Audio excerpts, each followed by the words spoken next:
Hotep, and welcome once again to another edition of Community Cop. My name is Noel Leader, one of the co-founder members of 100 Blacks in Law Enforcement Who Care. I'm here today with only one of my co-hosts, Michael Graves, aka Big Mike. Namaste. And we'd like to welcome you, our viewing audience. Unfortunately, Father Lucas and Julian Harper won't be joining us today as they're on Community Cop assignment. But this is where truth and real talk occurs, so sit back, telephone, tell a friend that Community Cop is back on the air and we're live. And let's go, right to our subjects. And for those who watch it for the first time, of course, it's a live program, 30 minutes. We open up our phone lines.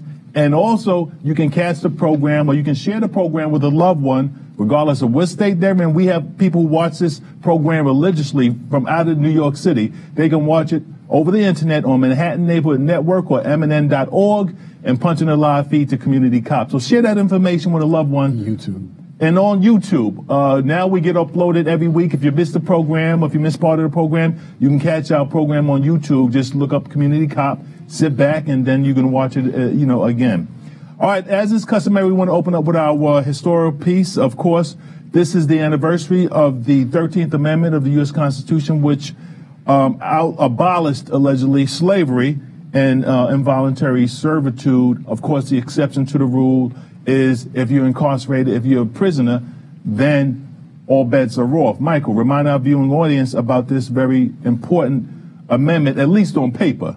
Yes, well, and on paper, it's accurate, at least on paper, and to the extent that we don't want anyone to believe for 1 second Thank you, brother. that it was Abraham Lincoln or the Congress that did this. These were black men, fierce fighters who fought in the Civil War and showed their resolve, showed great mettle, showed the integrity that it takes to be a great soldier and to fight for what you believe is right, which is your own freedom. There's nothing more important. So it was these black soldiers, over 200,000 soldiers, who fought for the Union, saved this country and made this country one. At that time, it was two countries, the America as we know it, and then it was also the the Confederacy of American States. So there were two countries, and they were united because black men beat the hell out of the former slave masters, even though they did have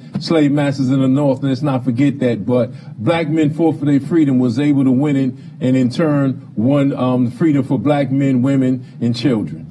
And for those who might, who not really up to par on that portion of history, little be known to a lot of people, the North was actually losing the war prior to them allowing African Americans to assist the North, and that basically, you can chart it down the line, tilted the direction that the Civil War was actually going. The South was actually winning many of the battles up until that particular point. So when you say that the abolishment of slavery to a great extent is a result of African Americans willing to put their lives on the line, not for themselves only, but also for their kith and kin. And that's one of the beautiful things about our people at that particular time is a far overwhelming majority of them, put aside their own personal benefits or their personal situation. They understood what they were doing was for the entire race. Right. And that's not part of the curriculum. That's why we mention it. If it was common knowledge, we wouldn't have to mention that. But most people think to this very day that a speech, it wasn't a law, the Emancipation Proclamation somehow magically freed us. That wasn't true. And because if that speech had any real impact, then every black man, woman, and child who was in the North would have been free. They weren't free. Lincoln went as far as to say that if you drop your arms against America right now, you can keep your slaves. Consequently, Lincoln didn't free us, and the Congress truly didn't free us. It was black men that fought for that freedom and won the battle and was able to make America one, which in turn allowed us that level of freedom. All right. All right, so the 13th Amendment, and then, we can get into, after the Civil War was over, during Reconstruction, how, because according to the 13th Amendment of the Constitution, there was an exception that if you was incarcerated, if you were a prisoner, you would de facto back in slavery, and how in the South, what they did, they made it a law that it's against the law to be unemployed. So if you were unemployed, you would then reincarcerated, and a lot of times the sheriff or the prison chief would rent you out to the same old plantations. So that's right. This history, this American history, it really has to be explained away because, as Michael stated, it's more than just putting ink on pieces of paper that actually you see the result of and actually works out in action. You know, it was a whole lot of stuff that had to be done even after the 13th Amendment to the Constitution was written inside. Now, one thing that Noel doesn't want me to mention is that a black man, the first black U.S. Senator,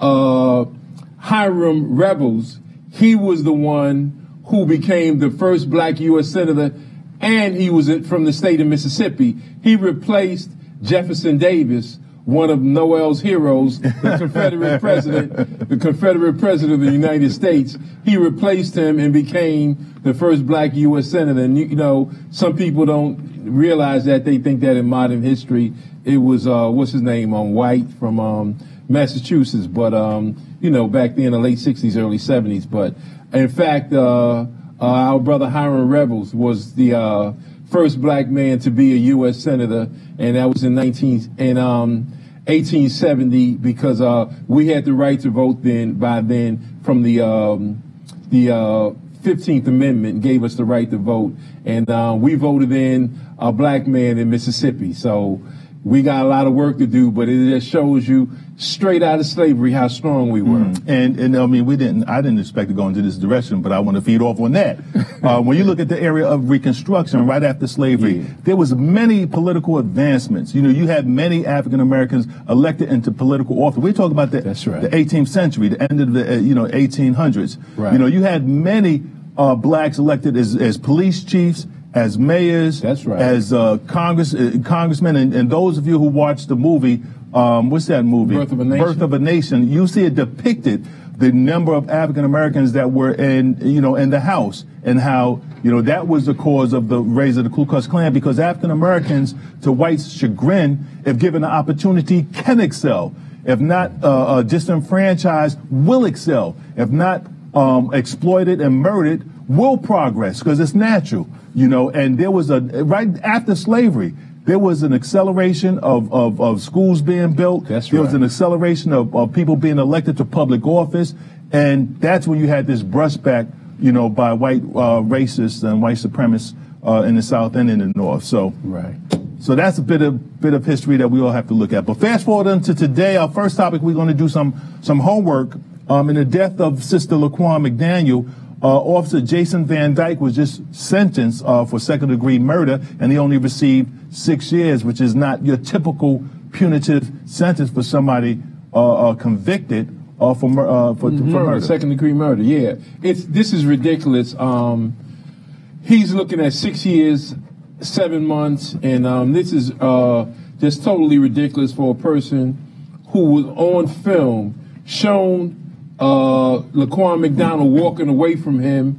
He engages Laquan McDonald, shoots him 16 times inside of 14 seconds. Many of those rounds were even after Laquan McDonald was on the ground, you know, probably in the course of dying, obviously. And he just kept shooting and emptied his weapon into Laquan McDonald. And then, of course, you know about they went into the Burger King and confiscated the tape and altered it. But not only did that happen, but you had 3 cops, 2 cops and 1 detective that falsified documents to support Jason Van Dyke.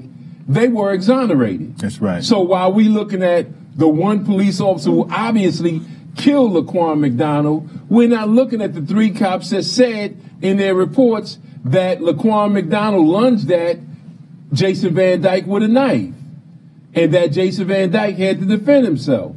So we're not even looking at that. So, and you got to have to remember, the mayor of Chicago, Rahm Emanuel, he concealed that tape For absolutely what 1 year? 1 year. He concealed it for a year after the election. And you're right, and because he got reelected during that time, and then you also consider he was defying a federal order from a federal judge, and so after a year he actually relented, and the police commissioner also had to relent and allow the tape to get out because they knew that once people saw that, they would be demanding justice. So in any event, those police officers who supported what Jason Van Dyke did should have been arrested, and they should be in jail for what they did, but the judge dismissed it. But now the Illinois state is going to revisit because of the outcry, and so glad Chicago and as well as other places that y'all let people know your displeasure with that case. And so they're going to revisit it and see if they might put in a petition to the state Supreme Court for that judge to now use tougher guidelines, because he's violating the guidelines by giving them 6 years, and the possible 2 of those years might be on good. It's terms. like a house, that halfway house, something where you in a house.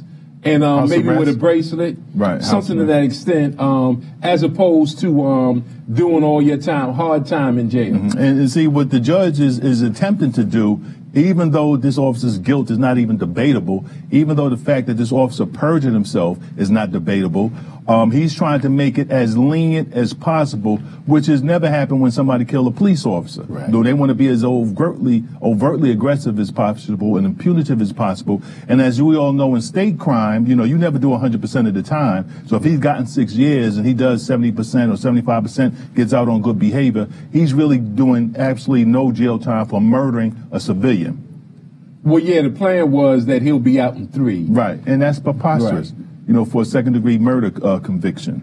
So, we'll see if the state will pick it up, and hopefully they will. Hopefully the outcry will be loud enough to where this officer spends time. What did you think about the 3 officers? The officer should be convicted of perjury. Right. And it's not lying. Some people said they lied. Yeah, they did lie. As we all said, they did lie, but they perjured themselves. That's a legal term. They committed perjury, which, it could be a misdemeanor or a felony depending on the instance. And this is why police officers so many times engage in these criminalities, because their support. When an officer acts inappropriately and other officers observe it, as opposed to saying, yo, listen, I have to tell honestly what occurred, they perjure themselves and they cover it up. And that encourages more officers to engage in criminality because they know that there's going to be, support from their fellow police officers. So these officers, and in order for any prosecutor, whether it's a New York State attorney or a district attorney, to really stop this from occurring, you have to punish all the officers who don't come forward with information. They are paid city officials. Right. They are obligated to tell the truth, to report crime, whether it's civilians, whether it's police officers. And when they always get off the hook when they do it, it really encourages. And there's no reason not to lie or not to perjure yourself when you see another police officer engage in excessive force or inappropriate behavior. One last question. What do you think of Rahm Emanuel trying to keep this under the rug the whole time? Well, that's your boy Barack Obama. Barack Obama, that was his chief of staff, and I think it's preposterous. It was clearly an attempt by Rahm Emanuel, and he was successful about this by hiding this horrific shooting, this horrific murder. Now we can legally say it's murder from the public, because there were so many murders before that, and there was an anger in Chicago as it relates to police community relationship. He didn't want this to get out right before his election was coming up, because he had a tough challenge. So he hid this information from the public, and then once the election was over and he knew it would come out anyway, he released it. So he really did a disservice to the residents of Chicago, and we should never forget that. All right, up and coming today or recently, Senator Kamala Harris. Some of you may remember the sister. Those of us in the East Coast perhaps never even heard of her before. She's from California, a state senator, former state attorney general from California. She officially announced her candidacy for president. Now, many within the black community, especially our beautiful sisters, were very happy to see that African American who has the qualifications, academic, political qualifications, of a candidate to the office of presidency. And after Barack Obama, many of us, were enthused that perhaps we have another opportunity to have an African American in there. And then after what we have now, that would be, somebody feel that's a big step in the right direction. But for those of us on the East Coast who don't know the sister's background, because just because you're black doesn't mean you're black. I did a little research on the sister. I've been hearing a lot of talk about the sister's past experience. I'm just going to mention some bullet things that she's done as New York State Attorney General. She blocked the release of nonviolent offenders. That's right. And her reason was that one of the reasons was that because they will lower prison labor, the prison labor pool. A lot of contractors have contracts with prisons, as we talked earlier. According to the 13th Amendment, they abolish slavery except as it relates to people who are in prison. And many contractors have contracts with prisons. Many businesses have contracts with prisons, and prisons basically work for no money, slave wages. So she blocked the release of nonviolent offenders when the Los Angeles prisons were so full that the federal authorities said, you got to let some people out because the numbers of prisoners you have in your jails are unconstitutional. It's too overwhelming, so you have to let somebody. She fought against that. She threatened 1-year prison sentences for parents whose children were truant. They had a truancy problem in Los Angeles, and she threatened to say that we're going to lock the parents up if for 1 year if your children are truant from school. She didn't support body cameras originally for police officers. There's a big national movement for police officers to wear body cameras because of the lack of confidence many civilians have. She fought against that. She rejected legislation that would allow her office to investigate controversial police shootings. Many of us have no confidence in local district attorneys because of the incestuous relationships they have with local police officers. There was a movement in California to try to get her to intervene in these controversial police shootings, take it away from the local district attorney. She rejected that. She defended the 3-strike law. The 3 strikes you outlaw for mandatory sentences, what everybody rejects and sees as oppressive and very hurtful to African Americans. She supported the death penalty. And one in particular, a brother named, what's his brother's name? Brother named Kevin Cooper, who was accused of killing a white man. There was DNA evidence to show that he didn't do it. There was evidence to show that he was innocent. He was convicted and sentenced to death. The community rose up to his defense. Some even judges had concern with his conviction, and they say, listen, before you kill this man, there's some problems with this particular case. She refused to listen. She didn't even want to listen to the case until it went public, and there was so much pressure on her, that she revisited. It was found that the DNA didn't match his DNA, so he was ultimately found to be innocent. And California, under her administration, had the highest incarceration rate in Los Angeles history. She was locking up everything. She was convicting everything that moved in California from the black and Latino community. This is the sister who I'm pretty sure wants our support, and I just named a litany of things as a prosecutor that I had some real problems with. What are your thoughts on this sister, Mike? Well, first of all, that was excellent, brother, to cover that much ground on her, because most people are excited that she's running. Right. And I'll just add to it a few things.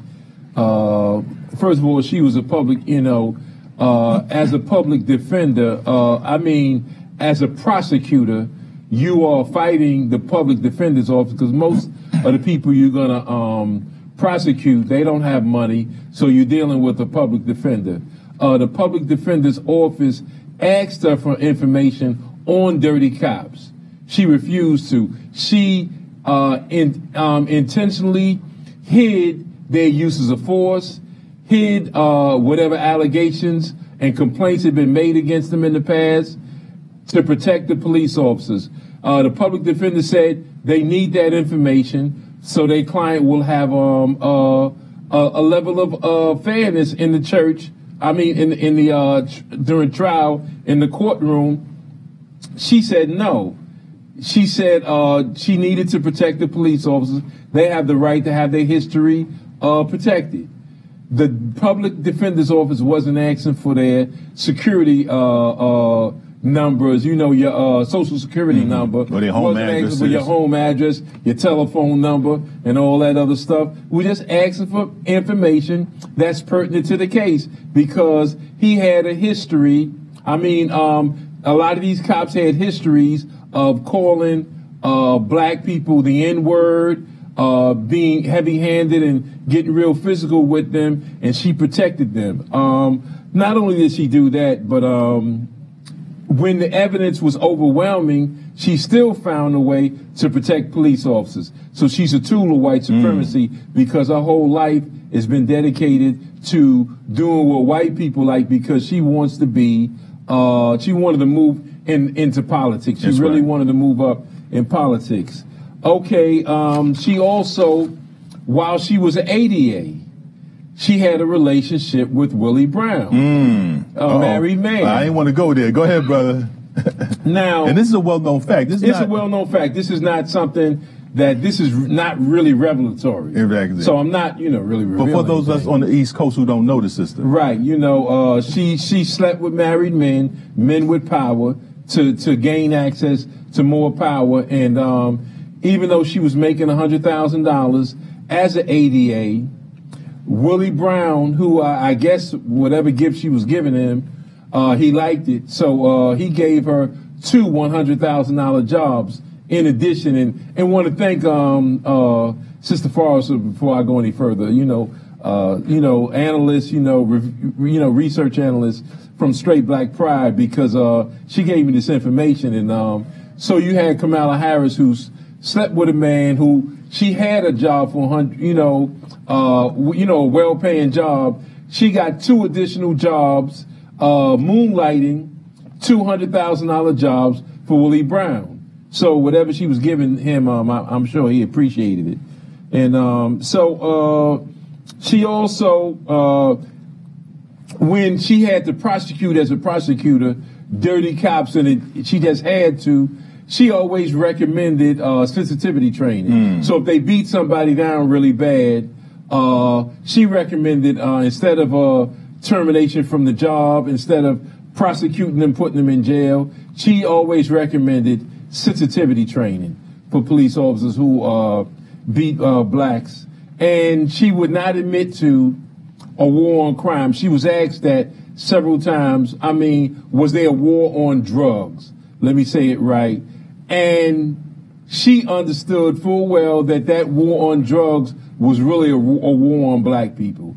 But she would never admit to it. To this very day, she would never admit to that. As a matter of fact, speaking of things that she wouldn't admit to, she was asked, was she African American? She said, I'm a proud American. That's right. So, denial after denial, because she's not white. She has an Indian parent as well as a black parent. But she feels that historically speaking, she's going to get the black vote. So she's going to cater herself to white people anyway. And so all the things she's done her whole life as to empower herself, put in the right positions, to be in their good graces, therefore there's no dirt on her. That's called a consensus candidate when you haven't done anything for black people and everything you do is for white people. So when she says, look at my record, her record is sterling with respect to always being on the side of white people, never being on the side of black people. And, in a lot of these prosecutors' offices, judgeships, they're pro-prosecution. The power structure, the power elite are more organized as it relates to these appointment of these judges and the monitoring of these judges. And if that's considered to be too lenient, if you're appointed judge, a lot of times these groups will challenge your reappointment. So these judges and these prosecutors have a tendency to be overtly aggressive as it relates to prosecuting even people who appear to be innocent or deserve the benefit of the doubt. When she said there was no war on drugs, even Ehrlichman, President Nixon's right-hand man, said that President Nixon had a war on black people, and he used to cloak his war on black people the premises that this is a war on drugs. Right. So if she's in denial, the historical fact is clear. That the war on drugs was another term for the war on black people.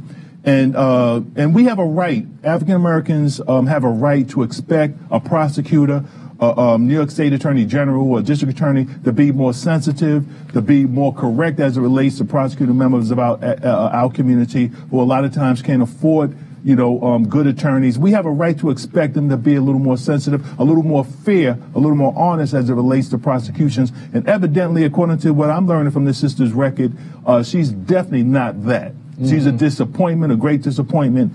And so we just deemed it important for that record to get out. Mm-hmm. All right. Another. Did you want to say anything else on that? No. Okay. Another topic we wanted to talk about. I wanted to talk about was, and then if you have another one, you can go after this one. President Trump. Last week, Secretary of State Mike Pompeo said at the UN Security Council that there's almost appears to be like a declaration of war on the sovereign government of Venezuela. President Nicolas Maduro, who was chosen by Hugo Chavez, is the duly elected president. He was elected with over 68, almost 70% of the public's vote. United States is claiming that the election was rigged. Hint, hint. Some of us say that over here. And there's an opposition leader named Juan Guaido who pronounced himself as being the president of Venezuela. Now, Venezuela is a very progressive government under Hugo Chavez.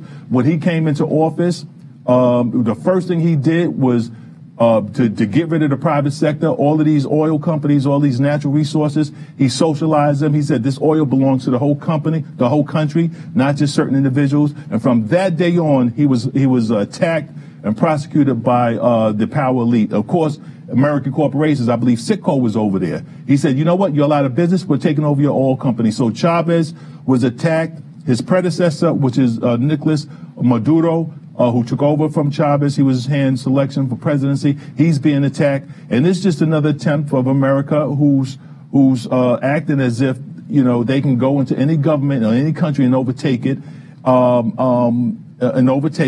through the electoral process, but through force, because they're not happy with him, is decided to support somebody who just came out and said, no, I'm president. That election is no good. It was unfair. So now I'm the president, and the United States has acknowledged him as being the new president, which is preposterous. There's a lot of questions about Donald Trump's presidency. Can you imagine a foreign country, coming to the United States and say, yo, listen, we're not recognizing Donald Trump. You're not the president, because you had interference with with Russia. So we're not counting you as president. It's preposterous. This is global white supremacy at its highest. Mm-hmm. And you had another subject? All right, let me say just one thing. One of the ways that you look at the book Economic Hitman, one of the ways that the United States and European countries disenfranchise African governments and Latin American governments, they enact these sanctions, which are not targeted at big business or the government, but it's targeted to hurt the people. It's food products. You can't bring food there. It's medical items. You can't bring any medicine to that country, because they want the people to suffer. Because if the people suffer, the hope is that they will be angry at their government, so the United States can say that the government is a failure. They don't know what they're doing. Therefore, we have a right to move in. And that's what America is doing. I had to be real fast because I want you to get that last subject in. Okay, well, the last one, I just want to thank our sister Betty Dobson, a real queen mother, not those fake mothers of the movement that the Democratic Party put on in 2016. She sent me an article, and it's very interesting when you look at Mike Pence, who was on Face the Nation, and he compared Dr. Martin Luther King Jr. to Donald Trump. And his words were basically, one of my favorite quotes from Dr. King is, now it is time to make real the promise of democracy. You think of how things have changed in America. He inspired us to change through the legislative process and to become a more perfect union. Now, talking about a stretch to compare Dr. Martin Luther King Jr.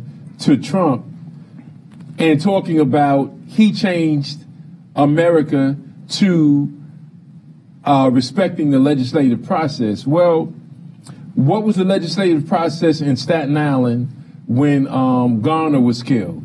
What legislative process did Donovan enact to prosecute those police officers in question? Well, what about when you look at the individual since America changed so much? Let's look at Frank Rizzo, the most brutal police commissioner and mayor maybe of all time. Unless you got someone better, I'm going to stick with Frank Rizzo as worst ever in Philadelphia. And then look at Rudolph Giuliani, Jesse Helms, Strom Thurmond. So, you know, the legislative process, America respects the legislative process. Are they using the legislative process in Venezuela? That's right, that's right. Are they using the legislative process when they bum rushed Grenada? That's right. So, this legislative process, white folks don't believe in the law. No, only when it benefits them, they'll use the law. Besides that, it's the gun. And that's the bottom line. If their gun is bigger than your gun, they will come into your country and impose whatever they want to. And sanctions are an act of war. That's right. The first act of war. Propaganda and sanctions are the first acts of war. So there's no legislative process when it comes to us. Was there a legislative process that helped Gray when he was killed in Baltimore? What about in Ferguson? What legislative process? So let's think about that. America changed to a democracy where it believes in a legislative process? No, it wasn't no legislative process when Corin Gaines was killed savagely by SWAT police officers in Baltimore. There was no legislative process when Charlene Lyles was killed in Seattle. That's right. So, or look, the legislative process failed even with Jason Van Dyke, who was duly he was prosecuted somewhat, and he was convicted, and still is looking like he's going to be out in 3 years for killing the black man. And the police officer who lied to protect him, they walked. They got their jobs back. That's right. You know, this country, as we said, not only nationally, internationally, they believe in white supremacy. They will believe in legislation when it empowers them. They believe in Christianity, Judaism, any religion, as long as it empowers them. There you go. They believe in democracy as long as it empowers them. Go ahead, brother. They believe in capitalism as long as it empowers them. But once you have a system, you know, what about science, brother? Oh, science as well. Science is to be supported, it's to be implemented when it's appropriate. But if it doesn't empower them, it doesn't work in their benefit, get rid of science. That's right. Get rid of DNA. The only thing they believe in, their primarily religion, their primarily economic system, their primary philosophy is white supremacy. You know, you talk about legislation. Stop, question, and frisk. Where you have millions, and we're going to come to the phones in 2 seconds. Where you have millions of African Americans illegally stopped, questioned, and frisked. Their constitutional rights were violated. They were legally searched. Everyone went along with it because it benefited them. What about Brown versus Board of Education in New York City? So-called melting pot, so-called liberal. We have most of the segregated school system over 50 years after Brown versus Board of Education. They don't believe in legislation. They believe in power and white supremacy, period. That's right. They believe in legislation when it empowers them. Bloomberg, 2 referendums, you know, term limits. He wanted a third term. And he got People said That's no. Right. He said later for that. Bloomberg don't believe in democracy. If it empowers him, he'll believe in it. If it hurts him, later for democracy. That's right. And we have to learn that lesson from them. First caller, welcome to Community Cop. Where you calling from? Yes, brother. Assalamu alaikum, Kareem from Harlem. Hotep, brother. I just want to make a quick few comments. First of all, have y'all brothers heard about Mamiya being able to get his appeal in? And I'd like to know what y'all think about that. Second of all, the President Donald Trump, went to Dr. King's memorial, and he was there 90 seconds, and he turned around and left. So all you house Negroes who are in love with Donald Trump, and all those preachers that supposed to be supporting him, which is black, I'd like to know what y'all got to say about that. And my final thing is, brother, Black History Month is coming up. We as a people are responsible to tell our story, and even though it's 1 month that we are just trying to recognize it, we should recognize it every day. So I'm just saying, being that Black History Month is coming up, let's make a commitment to teaching our history to our people, to our children, and even in the churches and in the organizations like y'all brothers have, who try to uplift our community, so our people will be aware of what we are going on with. And y'all brothers keep doing a great job. May Allah bless y'all. Okay. Thank you. Thank you, brother. Thank you for your call. Well, he was in character. he was who he is when he disrespects Dr. King that way. And certainly, as you well know, he invited Native Americans to the White House.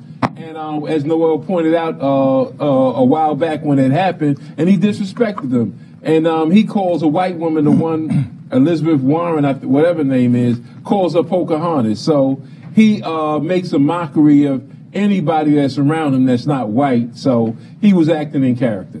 And when you say History Month, brother, history is very important because we talked about a couple of weeks ago this so-called white intellectual who's talking about the inferiority of Africans. Right. You know, history refutes that, you know, and I challenged somebody last week, anybody 2 weeks ago to call and validate that. You know, if you look at the ancient Greeks, I challenge anybody, you know, to look at any ancient Greek writer and let's see if they talked about the superiority of white people and the inferiority of Africans. They didn't do that. They seen the grandeur of Africa. You know, the Ethiopians, the Egyptians, the Moors. You know, we can go on and on about the grandeur of African history, African intelligentsia, right?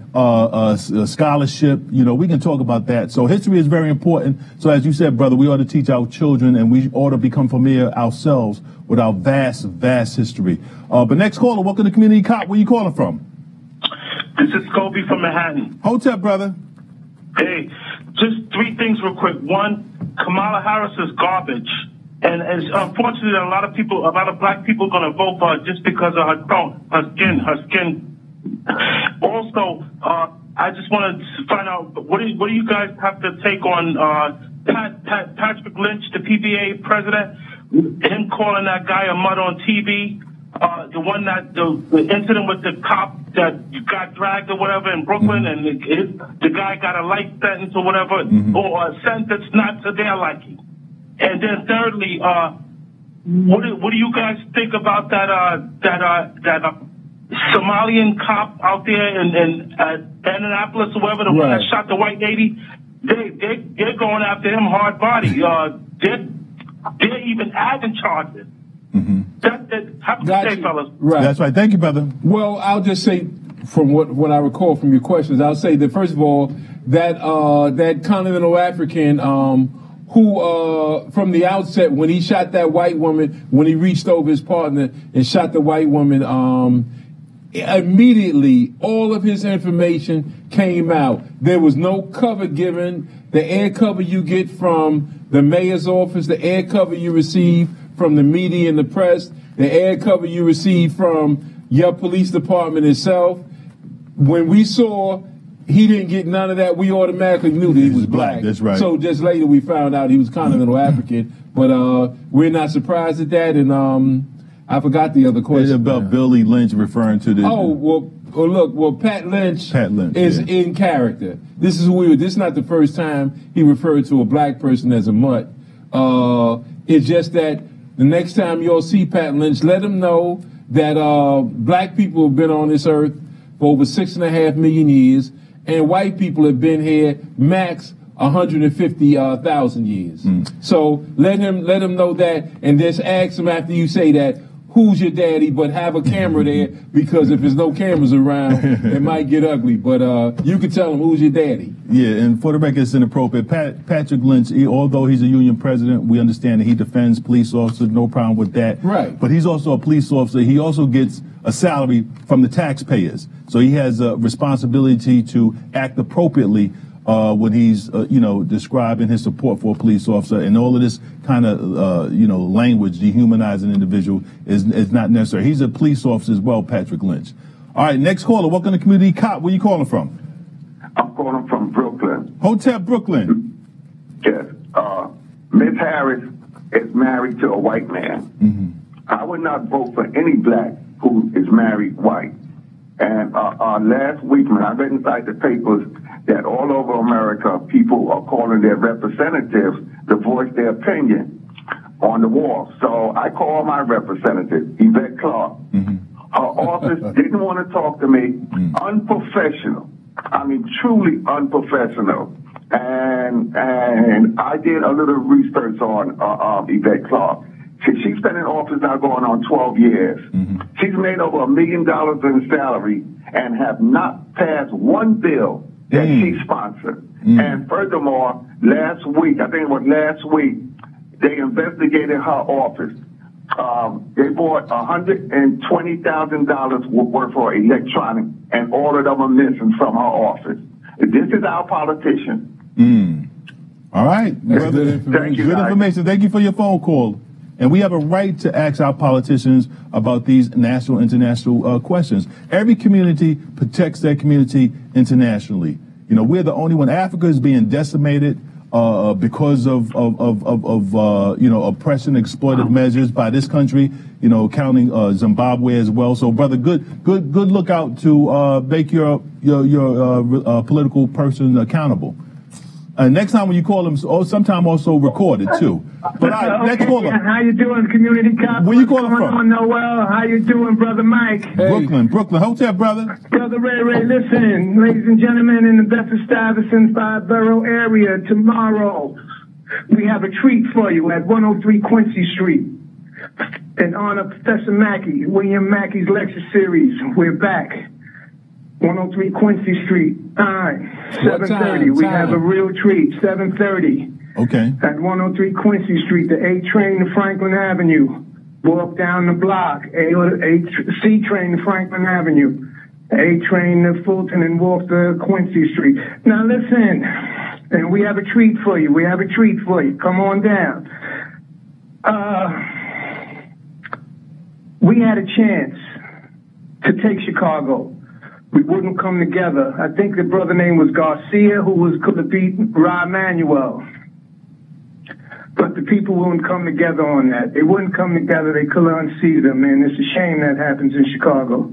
Now, well, did you say this Miss Harris is a sister?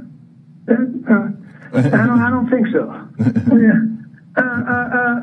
I don't think so. So that's the main thing that people have to do. As long as they show the system that they're heavy-handed on black folk, that's the order of the day. Well, okay. And one more thing. Okay. See, back then we knew what we was fighting for. Trying to get out of slavery, everybody. We knew what we was fighting for. And this time, we don't know what we're fighting for. We're fighting for people trying to get here. Right. All right. We're fighting for everything else except for what we're supposed to be fighting for. Right. Hope to see your community cop family tomorrow, 103 Quincy Street. Thank you very much. Thank you, brother. 730, 103 Quincy Street. All right, next caller. Welcome to Community Cop. Where you calling from? Maurice from the Bronx. Okay, the boogie down. How you doing, brother? Yes, sir. Nice speaking to you. Likewise. Community Cop Noel. Oh, I recognize the voice. Cop, Likewise, brother. Big Mike. Yes, sir. Main issue. I'm a retired city and state CO and a PC 37 union member in good standing. Main comment. The protective organization that should protect Attorney General Letitia James should not be the NYPD. It should be the state police. We got to weed out areas where the police supposed to be. Well, they beef about they beef about not being on certain corners. Well, they should not be the protective organization for a state organization such as the state attorney general. Brother, is that you complaining? Oh, by the way, Big Mike, I went down to Restoration Plaza about 3 weeks ago trying to see y'all. So that's my main comment. You mean our Kwanzaa program? Your response. Yeah. Well, we had a beautiful Kwanzaa program at Restoration, and you might be also talking about either the Kwanzaa program, or you're probably talking about the African Village, which meets. You got to check, but go to the website, the New York City African Village, led by our brother and co-founding member of 100 Blacks in Law Enforcement, Minister Vernon Wells. All right, next call. Thank you for your call, brother. Next caller. Welcome to Community Cop. Where you calling from? Brooklyn. Hotel Brooklyn. Go ahead, brother. Brooklyn. Oh, when we were kids growing up in Brooklyn, I remember like yesterday, we used to say, Black is beautiful, brown is hip, yellow is mellow, and white ain't. Well, you already know the word that. Call me next week. Okay, brother. Thank you for that poem. Next caller, welcome to Community Cop. Where you calling from? Yeah, how you doing, Brother Mike, Brother Noel, and Brother Uncle Sonny from Rockaway? Okay, right. Queens. Right. Let's make it plain. Let's make it plain and fair. Mr. Lynch is a friend to Caucasian cops, not black cops. Remember the brother who was off duty, was chasing down someone was trying to break him from his car up in Harlem? Omar Edwards. And the mayor and the police commissioner came out and said the brother pointed the gun at them, but when he came out, he was shot in the back. You ended up for a little Willie Lynch then. So let's make it plain.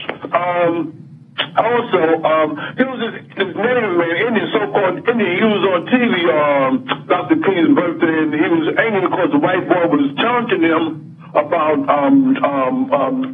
Trump talking about making white again. But what blew my mind, Brother Mike, this Native Indian, he was in the army, he went to Vietnam to kill their people, to do to them what white people had done to him. He's in the white man's army. Isn't that something?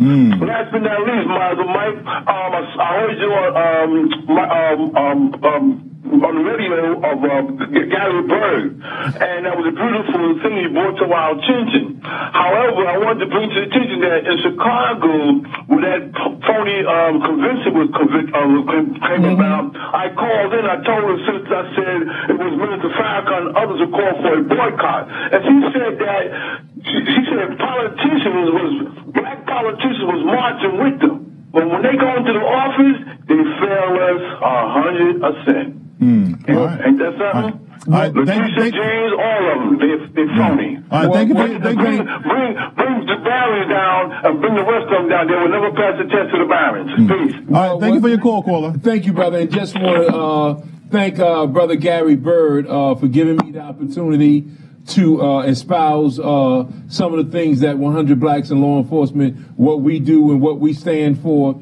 So I want to thank him publicly for doing that. And, the brother has a long history on the radio going back many, many, many years. So the GBE last Sunday night had us on, and we were able to represent the organization well. So we thank him and look forward to the next time. Right. All right, next caller. Welcome to Community Cop. Where you calling from?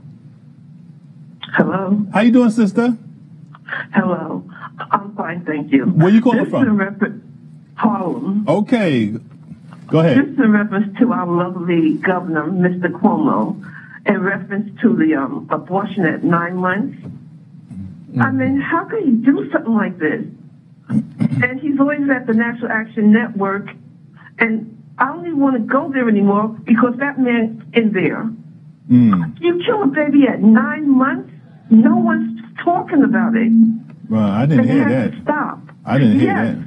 It's full abortion at 9 months. They can kill a child. He passed some kind of legislation bill, and the archdiocese right now is trying to excommunicate him with Dolan.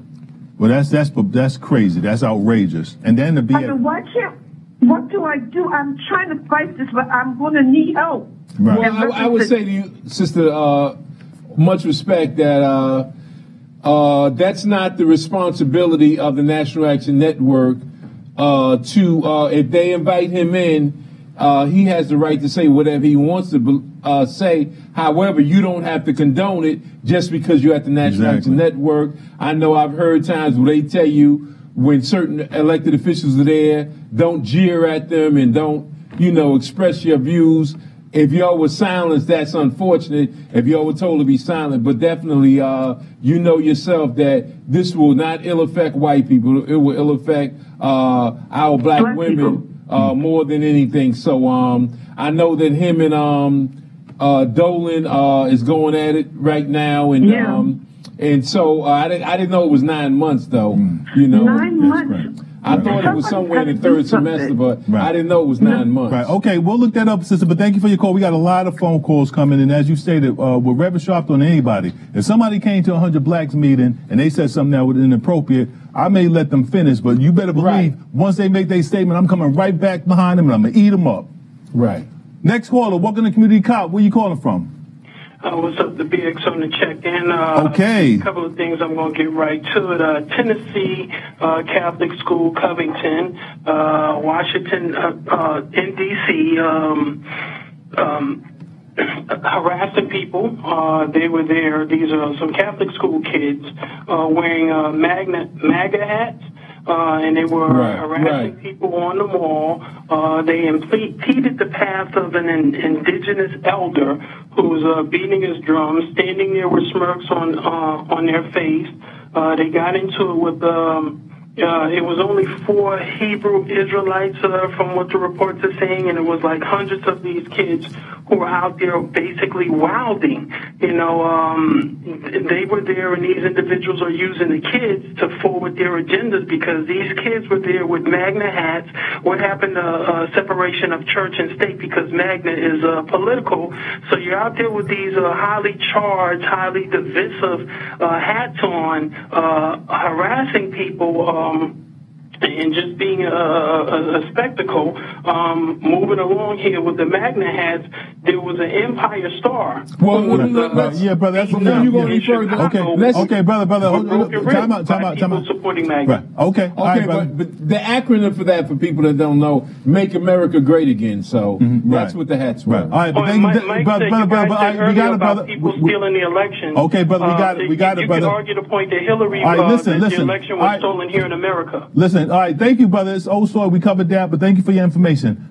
Next caller, working the community cop. Where you calling from? Yes, hello. Where you calling from, caller?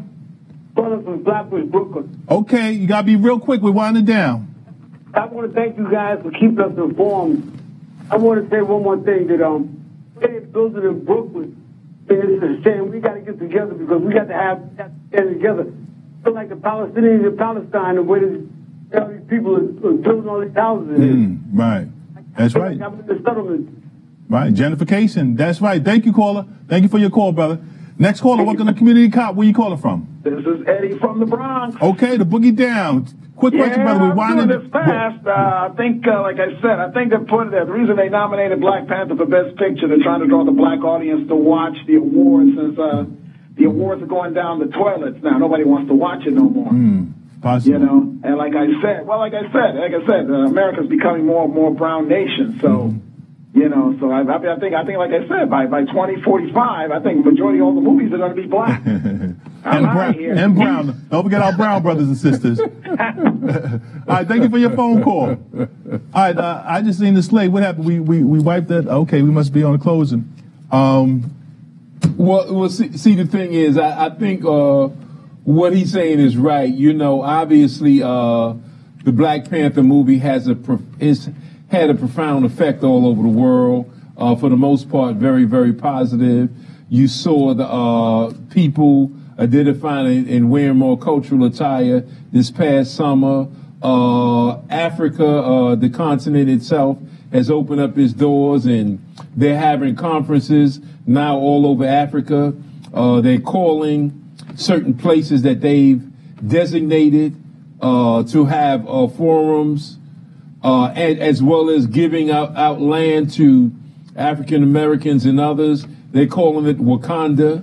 So that whole concept of Wakanda is making profound impact on Africa, and that's a good thing. Right. All right. And you know, one of the good things about that movie, it displayed the beauty of our sisters. It displayed the strength of our sisters.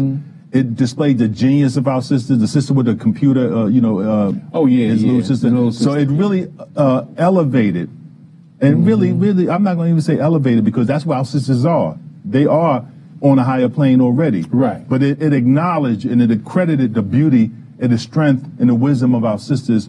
To that end, it was excellent movie because it was all positive. But we thank our producers, our engineers, Nat Woods, Sheila Bradley, Veronica Kidd. We got time. Right, let me get this in a little more. I love you.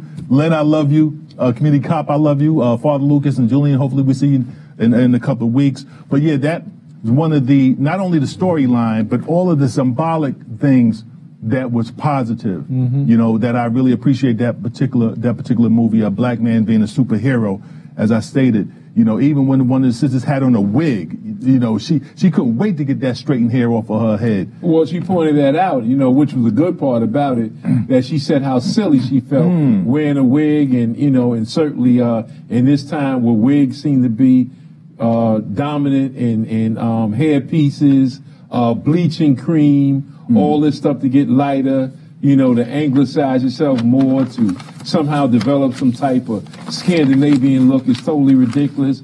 However, you know, when that movie brought out a lot, it talked about the colonizers, it talked about bringing drugs in our community, it talked about black leaders being killed. So I've never seen a movie that had those lines. So while we might have enjoyed the fighting scenes and all this other stuff, we have to look at what was in the movie.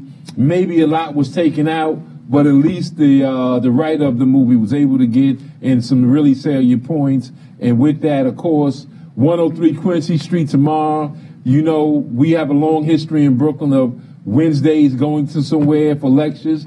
The lectures have started back again, 103 Quincy Street in Brooklyn.